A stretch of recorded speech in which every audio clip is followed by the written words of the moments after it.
Mariana, eu sou professora de História e nós estamos aqui para falar hoje sobre o feudalismo. Vamos compreender um pouco a respeito do que foi esse sistema, que não foi só um sistema político, mas ele foi um sistema econômico e também social. Vamos lá! Então, o objetivo da nossa aula é compreender as transformações que levaram ao desenvolvimento das cidades e comércio na Europa feudal. Mas para que a gente consiga compreender isso, nós precisamos voltar no tempo. Vamos voltar um pouquinho aqui então para a gente compreender o que foi o feudalismo. Então, o feudalismo consistia em uma grande propriedade agrária, né, onde existia o senhor feudal, também conhecido como um suzerano, né, e nós tínhamos os vassalos, que nós compreendemos como servos. E essa relação era uma relação de servidão. Por que uma relação de servidão? Né?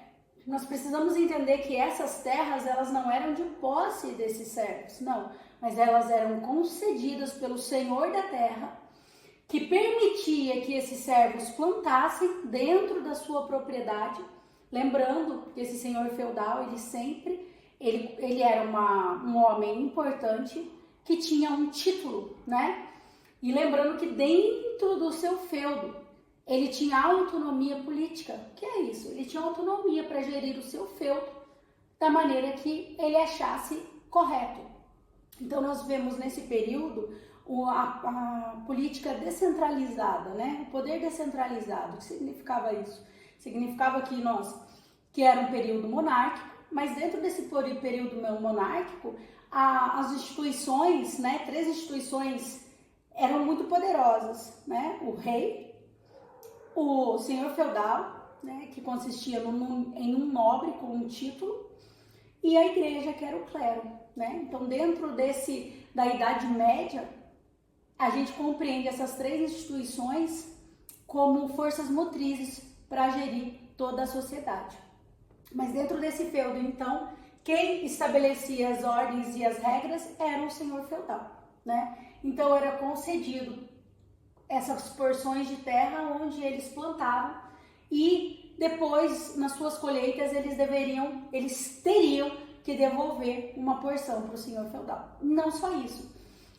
Por exemplo, alguns serviços que hoje nós entendemos como serviços públicos, né, que fica a cargo do Estado, ficava a cargo desses servos. O que seria, né? Seriam os reparos, né, geral, por exemplo, em estradas, reparos dentro do castelo. Então, esses servos também, eles prestavam esse serviço em troca dessa concessão da terra, tá? Vamos lá, então. Então, vamos falar um pouquinho sobre a cidade medieval. Cidade medieval, até o século XI, era, de certa forma, dominada por um senhor e habitada principalmente pelos nobres, reis, bispos e comerciantes, mostrando que era também espaço de concentração do poder político e religioso. Muitos fatores levaram ao desenvolvimento e transformação das cidades medievais. Lembrando que acontece um processo, né, onde a gente está falando que todo o sistema do feudalismo, né, do período medieval consistia, né, o feudalismo marcou essa era, né, medieval. E nós estamos falando de um processo que foi acontecendo que transformou a vida das pessoas. O que fez? Fez as pessoas saírem do campo e virem morar na cidade. Aconteceu um êxodo rural. Mas vamos compreender um pouquinho o que foi que aconteceu para que acontecesse esse êxodo rural. Vamos lá. Vamos compreender também um pouco o que era, né, um burgo. O que era um burgo? Um burgo era uma cidade medieval. A gente vê que ela é toda fortificada, então as pessoas procuravam os burgos porque dentro dos burgos elas tinham segurança, né? E dentro de cada burgo desse também existia um senhor, né? Existia um nobre que comandava essas cidades. Então, vamos lá. Após a onda de invasões estrangeiras na Europa feudal, entre os séculos 8 e 10, teve um período de paz e maior estabilidade. A Europa passou por uma série de transformações. Nós tivemos a expansão das áreas de cultivo devido à derrubada de florestas e a drenagem de pântanos. O que isso possibilitou? Possibilitou que você conseguisse plantar numa área maior, né? Tivemos também a introdução do sistema de rotação trienal, isto é, a divisão da terra cultivável em 3 campos. deixando um deles em repouso para melhor recuperação do solo e maior produtividade. Vamos entender um pouquinho como é isso. Trouxe esse slide para que vocês possam compreender. Uma pizza de 3 pedaços. Então, como eram feitos? Era dividido em 3 partes a terra. Então, 2 delas se plantavam, né? A cultura do verão, a cultura do inverno. E 1/3 ficava em repouso. O que contribuía esse repouso da terra? Contribuía para que ela recuperasse as suas propriedades e ela pudesse se tornar uma terra mais fértil. Isso contribuiu muito para o aumento da produção agrícola. Também tivemos, né, nesse período, algumas técnicas, tecnologias. Olha que legal, e teve uma técnica chamada técnica da charrua. Vamos descobrir um pouquinho o que é isso. O desenvolvimento de inovações técnicas como a charrua, um arado com rodas e uma relha de ferro, que permite revolver a terra com mais profundidade. Substituição dos bois pelos cavalos, né? Maior tração animal, mais forte e rápido para o trabalho agrícola. Né? Então, o que essa charrua ela fazia? Ela revolvia a terra, né? Num processo que nós conhecemos hoje na contemporaneidade de arar a terra, de machucar a terra. E o que isso possibilita, né? Isso possibilita que a terra fique mais acessível para que a semente germine nela. Então, essas técnicas, elas colaboraram também para o aumento da produtividade. Tivemos o aprimoramento e a difusão dos moinhos acionados pela força do vento e pela força da água. Olha aí, mais uma coisa, possibilitando o quê? Possibilitando, ganhando tempo, né? Por quê? Porque o tempo que as pessoas, por exemplo, gastavam refinando esses grãos com a força manual, agora a gente vê fazendo isso com a força dos moinhos, né? Então isso possibilitou também um aumento e uma flexibilidade muito maior. Vamos lá. Revigoramento do comércio. O aumento da oferta de alimentos trouxe algumas mudanças nas atividades econômicas e no modo de vida europeu. Olha lá o que a gente está vendo. Então todas essas técnicas, elas aumentaram a produção agrícola.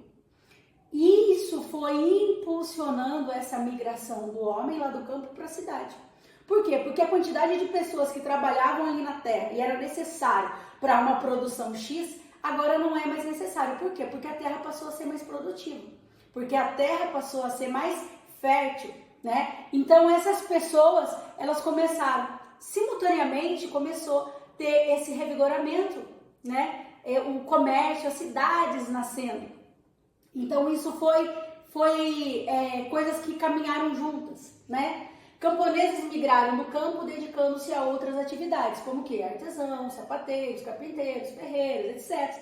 Nascendo aí, por exemplo, os ofícios, né? Nós temos nesse período também as escolas de ofício, né? Que ensinavam as pessoas a essas profissões, né? Então nós vemos as pessoas se especializando, né? Especialização nesse período. Então, o que acontecia? Tinha uma troca de alimentos excedentes. Então, se agora, aquilo que eu produzo, né, eu não produzo só para minha subsistência, mas eu tenho um excedente, o que eu faço com esse excedente? Eu faço comércio, eu vendo, né? Então, por artigos produzidos nas cidades, como roupas, sapatos, móveis. Então, as pessoas que moravam lá no campo pegavam aquilo que eles produziam, seu excedente, e traziam para as cidades. E ali eles comercializavam, olha, eu dou aqui o que eu produzi e você dá aí o que você produz, né? Então, houve um estímulo ao artesanato, ao comércio local e à vida urbana. Olha aí, nascendo as cidades. Aqui a gente vê uma feira medieval, né? Onde eram trazidos os produtos para ofertar. Lembrando, gente, que nesse período havia um trânsito muito grande pelo Mediterrâneo. E essas mercadorias, elas não vinham só da Europa, mas elas vinham de outros continentes também. Né? Nós falamos aí, por exemplo, de mercadorias que vinham do continente africano, mercadorias que vinham da Ásia. Então nós tínhamos essas pessoas, né? Tínhamos um intercâmbio cultural. Por quê? Porque essas pessoas vinham de vários lugares do mundo. Então a gente vê as culturas começando a se misturar. Vou falar um pouquinho sobre o que eram os burgos. Se nós entendemos um pouquinho sobre o que era um feudo, né, a propriedade, um grande latifúndio no período medieval, vamos entender então como vão nascendo os burgos. O que eram os burgos? Eram as cidades, né? Cidades medievais. Muitas cidades medievais eram chamadas de burgos. era um modelo de pequena cidade fortificada, marcada pela vida em movimento. A cidade oferecia mais liberdade do que dentro do feudo. Então vamos lá. Se dentro do feudo, né, o senhor feudal, 10 horas, gente, vamos parando, sem barulho. Dentro da cidade havia uma flexibilidade maior, as pessoas sentiam mais liberdade, mais livres, né, nesse contexto social. Nas cidades, os burgueses eram pequenos comerciantes que cresciam socialmente a partir do acúmulo de riquezas, obtidas por meio da atividade comercial. Lembrando que quando nós falamos de burgueses, né, nós falamos de comércio. Eles estão atrelados, são coisas que são como sinônimos. Então vamos lá, nascem os burgueses. Quem são os burgueses? Nós estamos falando de um sistema hereditário, né, onde se você nasceu rico, você permanece rico, ou se você nasceu pobre, você permanece pobre, onde não há essa mobilidade. Então nascem os burgueses. A primeira classe que tem mobilidade social, o que significa isso? Social e econômica, né? E depois política. Por quê? Porque eles começam a comercializar, então eles começam a acumular. Então eles crescem e se tornam ricos. Por isso eles são conhecidos como burgueses, porque eles moravam dentro desses burgos. Então vamos lá. Então qual é a nossa conclusão?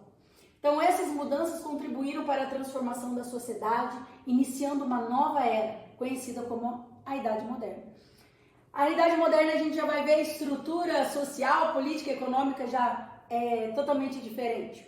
Mas nós vamos deixar para uma próxima aula. Eu espero ter contribuído para que você entenda, né, compreenda um pouco o que foi o sistema feudal. E eu espero estar com vocês trabalhando no ano que vem. Até mais e até logo!